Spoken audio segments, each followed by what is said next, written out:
ایک قربانی کرنے سے ہزاروں لاکھوں نیکیاں مل جاتی ہے۔ بیڑ کے بدن کے بال اگر کوئی صبح سے شام تک گنتا رہے تو بھی نہ گن سکے۔ سوچے کہ کتنی نیکیاں ہوئی ہیں۔ دینداری کی بات تو یہ ہے کہ اگر قربانی واجب نہ بھی ہو تب بھی اتنا زیادہ ثواب حاصل کرنے کے لیے قربانی کر لینا چاہیے، اس لیے کہ جب یہ دن گزر جائیں گے تو یہ دولت کہاں نصیب ہوگی، اور اتنی آسانی سے اتنی نیکیاں کیسے کمائی جا سکیں گے۔ اگر اللہ تعالیٰ نے مالدار اور امیر بنایا ہو تو مناسب یہ ہے کہ اپنی طرف سے بھی قربانی کرے اور اپنے فوت شدہ رشتہ داروں کی طرف سے بھی قربانی کرے، جیسے ماں باپ وغیرہ، تاکہ ان کی روح کو بھی اتنا زیادہ ثواب پہنچ جائے۔ رسول اللہ صلی اللہ علیہ وسلم کی طرف سے بھی کرے۔ آپ کا ہم پر بڑا احسان ہے، حج کے موقع پر آپ صلی اللہ علیہ وسلم نے 100 جانوروں کی قربانی دی، 100 جانوروں کی۔ 63 جانور آپ صلی اللہ علیہ وسلم نے اپنے ہاتھ سے نحر فرمائی، اور 37 جانور حضرت علی کو حکم دیا، انہوں نے کیا۔ آپ صلی اللہ علیہ وسلم قربانی کرتے تھے تو اپنے امت کی طرف سے بھی آپ نے قربانی کی، احادیث کے اندر ہے۔ تو اگر کسی کو اللہ نے نوازا ہے تو رسول اللہ صلی اللہ علیہ وسلم کے لیے بھی قربانی کرے، یہ کتنا بڑا اجر و ثواب ہے۔ مال اور دولت ہونے کے باوجود آدمی قربانی نہ کرے جس پر اس پر قربانی واجب ہو، تو یہ بہت بڑی بدنصیبی اور محرومی کی بات ہے۔ اور آپ صلی اللہ تعالی علیہ وسلم نے ارشاد فرمایا کہ ایسا شخص جس کے پاس مال ہے، وسعت ہے، گنجائش ہے، اور اس پر قربانی واجب ہے، اور پھر بھی اس نے قربانی نہیں کی تو وہ ہمارے عیدگاہ کے قریب نہ آئے، یعنی اس کا ہمارے ساتھ کوئی تعلق ہی نہیں ہے۔ قربانی کرتے وقت زبان سے نیت کرنا اور دعا پڑھنا ضروری نہیں ہے، جائز ہے اگر زبان سے نیت کرے۔ دل میں دھیان کر لیا، یا جانور جب خرید رہا تھا تو قربانی کی نیت سے کہ اللہ کی رضا کے لیے یہ میں قربانی کروں گا، اور زبان سے کچھ نہیں پڑا، صرف بسم اللہ اللہ اکبر کہہ کر ذبح کر دیا، اور دل میں نیت تھی کہ قربانی کر رہا ہوں اللہ کے لیے، تو قربانی درست ہو گئی۔ اگر زبان سے دعا پڑھ لے تو زیادہ بہتر ہے، تاکہ استحضار ہو۔ جب قربانی کا جانور قبلہ رخ لٹا دے تو پہلے یہ دعا پڑھیں، قل انی وجہت وجہی للذی فطر السماوات والارض حنیفا وما انا من المشرکین۔ میں اپنے رخ کو درست کرتا ہوں اس ذات کی طرف جس نے آسمان و زمین کو پیدا کیا ہے، میں سیدھا ہو کر اس کی دین متین کی طرف، اور میں مشرکین میں سے نہیں ہوں۔ آپ اس دعا سے اندازہ کریں کہ جانور کے بارے میں نہیں کہا کہ میں جانور کا رخ قبلہ کر رہا ہوں، اپنے بارے میں انی وجہت وجہی للذی فطر السماوات، میں نے اپنا رخ سیدھا کیا اور اس جانب متوجہ کر لیا، اس ذات کی طرف جو آسمان و زمین کا خالق ہے۔ اس کا مطلب وہی ہوا کہ دراصل یہ قربانی یہ میری جان کا فدیہ اور بدلہ ہے، یہ میرے لیے فدیہ ہے۔ اس لیے اس طرح قرآن پاک کی یہ آیت بھی ہے، دعا آدمی پڑھ سکتا ہے، قل ان صلاتی و نسکی و محیای و مماتی للہ رب العالمین۔ آپ کہہ دیں کہ بے شک میری نماز اور میری قربانی اور میرا مرنا اور میرا جینا اللہ کے لیے ہے جو کہ رب العالمین ہے، لا شریک لہ، اس کا کوئی ساجی نہیں، وبذالک امرت، اور مجھے اسی کا حکم دیا گیا ہے۔ وَأَنَا أَوَّلُ الْمُسْلِمِينَ، میں سب سے پہلے اسلام قبول کرنے والا ہوں، میں اللہ کے سامنے سر تسلیم خم کرنے والا ہوں، میں سب سے پہلے مسلمان ہوں۔ یہاں قربانی کا فلسفہ بھی معلوم ہو گیا کہ میرا مرنا جینا، میری نماز و قربانی سب کس کے لیے؟ اللہ کے لیے، یہ بھی معلوم ہوا۔ ایک یہ کہ یہ جان کا فدیہ ہے اور بدلہ ہے، دوسرا یہ کہ میرا مرنا جینا اور میری عبادت اور قربانی سب اللہ کے لیے ہے، جو اس کا حکم ہے اس کی رضا کے لیے کر رہا ہوں۔ اس کے بعد دعا پڑھے اللہم منکا ولکا، اے اللہ یہ قربانی جو میں کر رہا ہوں یہ آپ کی توفیق سے کر رہا ہوں، ولکا اور آپ کی رضا جوئی کے لیے کر رہا ہوں، اس میں کسی اور طرف میرا دھیان اور میلان نہیں ہے، یہ اخلاص ہے، یہی ایمان ہے۔ اور پھر بسم اللہ اللہ اکبر کہہ کر جانور کو ذبح کرے، اور ذبح کرنے کے بعد یہ دعا پڑھے اللہم تقبلہ منی کما تقبلت من حبیبک محمد صلی اللہ علیہ وسلم وخلیلک ابراہیم علیہ السلام، کہ اے اللہ یہ میں نے قربانی کی، اس کو آپ مجھ سے ایسا قبول کرے جیسے آپ نے اپنے حبیب پاک حضرت محمد صلی اللہ علیہ وسلم اور اپنے خلیل حضرت ابراہیم علیہ السلام سے قربانی قبول کی تھی، مجھ سے بھی قبول فرما۔ یہ دعا ہے۔ بہتر یہ آدمی خود اپنے ہاتھ سے ذبح کرے، اگر عادت نہ ہو، بس اوقات مشکل ہوتی ہے، تو جب جانور ذبح کرائے تو آدمی خود کھڑا ہو۔ حضرت فاطمہ الزہرا رضی اللہ تعالیٰ عنہا کو جناب رسول اللہ صلی اللہ علیہ وسلم نے ارشاد فرمایا کہ فاطمہ آؤ اور اپنے قربانی کے پاس کھڑی ہو جاؤ، یہ کل قیامت کے دن اپنے کوروں کے ساتھ اور بالوں کے ساتھ یہ آئے گا، یعنی آپ کے وزن اعمال میں پڑے گا، تو آدمی موجود ہو۔ اس کے بعد اگلا مسئلہ یہ ہے کہ قربانی کس پر واجب ہے۔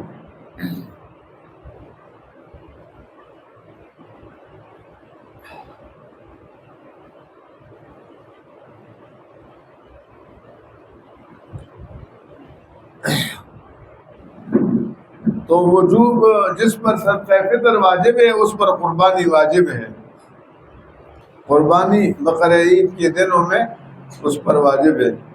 اگر اتنا مال نہ ہو جس سے صدقہ فطر واجب ہوتا ہے تو اس پر قربانی واجب نہیں، لیکن اگر کرے تو باعث ثواب ہے۔ مثال کے طور پر صاحب نصاب ہونا جس پر صدقہ فطر واجب ہو، آدمی کے پاس 52.5 تولے چاندی کے برابر قیمت ہو۔ آج کل 52.5 تولے چاندی کی قیمت کوئی 5 لاکھ روپے بنتا ہے، تو اگر کسی کے پاس 5 لاکھ روپے پڑا ہے پھر قربانی کرنی چاہیے، اس میں کوتاہی نہ کرے۔ اگر کسی کے پاس 3 لاکھ ہے اور 2.5 لاکھ ہے اور 3.5 لاکھ ہے مثال کے طور پر، تو اس پر قربانی تو واجب نہیں ہے، لیکن اگر کرے تو بہت ثواب ہے۔ اور یہ آسانی سے اجتماعی قربانیاں ہیں نا، 35,000 روپے ایک آدمی کا حصہ بنتا ہے، یا کئی بندے مل کر 7 بندے بڑے جانور میں شریک ہوتے ہیں، تو اگر ایک آدمی کے پاس 2.5، 3، 3.5، 4 لاکھ روپے ہے تو وہ قربانی کرے، 35,000 روپے اس میں حصہ لگا دیں۔ قربانی صرف اپنی طرف سے کرنا واجب ہے، اولاد کی طرف سے واجب نہیں، بیوی کی طرف سے بھی نہیں۔ ہاں اگر بیوی پر بھی قربانی واجب ہے تو عموماً گھر کا خرچہ شوہر چلاتا ہے، تو بیوی کے علم میں بھی ہو اور شوہر بھی بتائے کہ میں نے جانور لیا، اس میں ایک حصہ میرا ہے اور ایک آپ کا ہے، تو لیکن اولاد ان کی طرف سے واجب نہیں ہے۔ اگر نابالغ اولاد مالدار بھی ہو تب بھی ان پر قربانی واجب نہیں ہے۔ نابالغ کو بس اوقات کوئی گفٹ مل جائے، پیچھے سے میراث میں کوئی حصہ مل جائے والدین کے والدہ کی طرف سے مثال کے طور پر، یا کوئی ہدیہ مل جائے، تو وہ چونکہ نابالغ ہے تو وہ زکوٰۃ اور قربانی کی ان امور سے مستثنا ہے، فرض نماز کی ذمہ داری سے بھی مستثنا ہے۔ مسافر پر قربانی واجب نہیں ہے، اگرچہ وہ مالدار کیوں نہ ہو، قربانی کے لیے مقیم ہونا شرط ہے۔ اگر کوئی شخص کسی جگہ گیا اور اس نے وہاں پر 15 دن قیام کا ارادہ کیا تو وہ اور اس کے پاس پیسے موجود ہے، مالدار ہے، تو پھر قربانی کرے گا۔